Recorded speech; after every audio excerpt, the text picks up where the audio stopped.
My name is Jim Gambrell, and I'm Director of Men's Ministries for the Boise Rescue Mission Ministries. I service the Boise Mission, River of Life, and the Lighthouse Mission in Nampa. Okay. And in your position, what do you see? What is the impact of methamphetamine use that you see in your position? As we see in the men's mission, as we see the men coming in that are directly taking methamphetamine, we see that they're greatly incapacitated in their motor skills, making decisions, and being able to sustain themselves with a job, a regular job. Therefore, they are homeless. Okay, and can you tell me a little bit about the services and programs that you provide to them when they come in? Right. We kind of have a dual purpose at the mission where we serve what we call overnight guests, which are men that come in, they check in at 4 o'clock in the afternoon, and they're assigned their bed, and then they have a meal at 7 o'clock. They can take showers. We have a clothing exchange. They can get clothing. They lights out about 9 o'clock at night, and then the next morning get up, have breakfast, get themselves squared away, and then by 8 o'clock that morning they're back. They leave the shelter for the day until 4 o'clock again. The other aspect of the mission is we do a drug and alcohol recovery program. It's 12 months and it's voluntary. Some of the guys walk in asking for help for their substance abuse. Others, I would say about 50% is they're mandated by the courts. They have to make application to us, and then we send a letter out that they've been accepted, and then their probation officers send them over, or bring them over to the mission site, and they are into the program.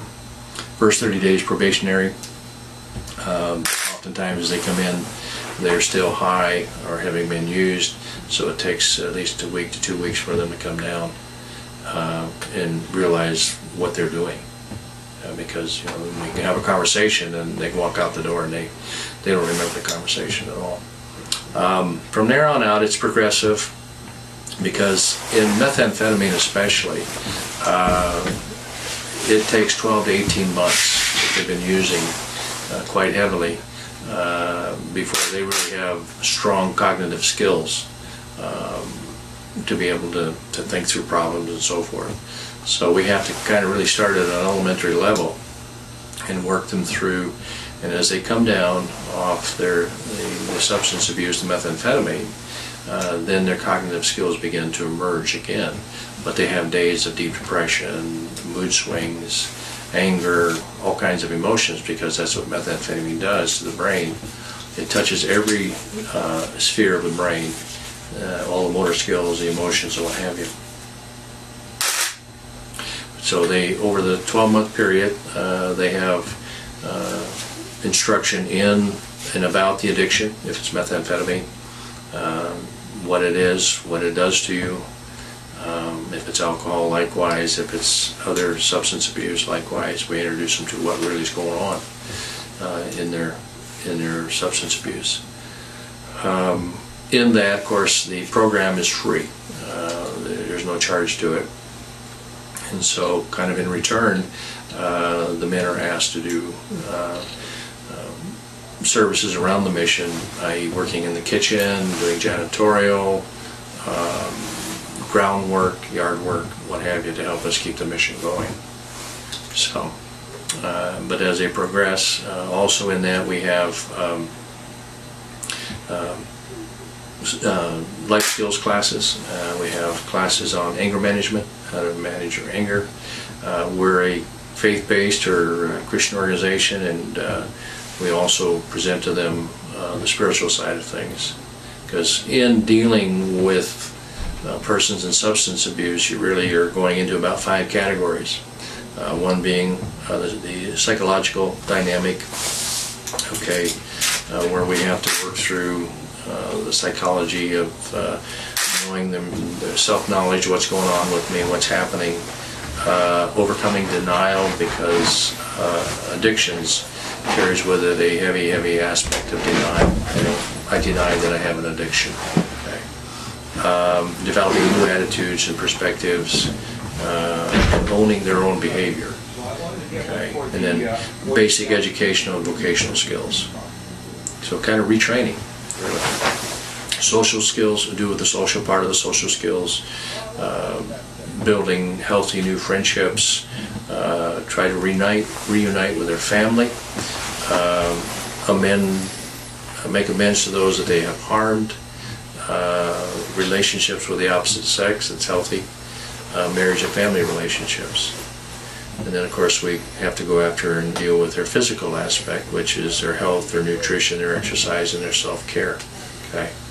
And then their emotional part of their being, which is self-awareness, dealing with guilt and shame, reconnecting with feelings, new coping skills, and stress management.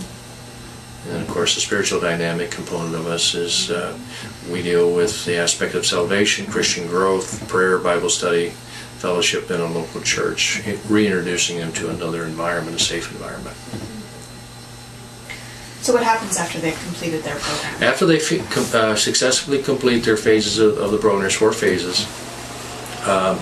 Towards that latter phase, phase 4, we begin to give them assessments on their potential skills for occupation, for jobs. And from there, begin to develop a path towards employment that would, I would say, upgrade them from what they have known. We work in the community quite extensively with employers that want to work with us, and having screened these guys and shown potential, a number of the employers in the area will hire them. Doug Dixon over Dixon Container hires quite a few guys to work there. And then we offer, with the River of Life both locations, a transitional housing for an additional 12 months to where they can stay on, and we have a transitional housing fee of about $250 a month, which is really inexpensive. Everything else is supplied: food, clothing, heat, shelter. They can, in the meantime, with management of their monies and their resources, conceivably get themselves an apartment, but we still stay in contact with them. But most of the guys stay for about the year, because stepping out into a new dimension of being responsible and accountable and self-reliant is different for them. So generally after that, they get their own apartment, keep their jobs, get their cars, and kind of become self-sufficient once again. And then we keep in contact with them and offer them a continual opportunity to revisit for their recovery skills that they're going to need for quite a long time. What kind of success rate does the program have? Success rate is hard to measure in exacting percentages, because of the individual and what they respond to as far as stepping out and triggers and what have you. We're probably looking at about a 48% rate, at least in the first year. Okay. And then the second and third year, that can drop significantly, because they get out, get on their own, and if they don't watch themselves, get around old friends, triggers, and then they run themselves into some problems. I've had guys come back and want to do a short-term program for maybe 4 to 6 months, and then regroup, reevaluate, and get back on track.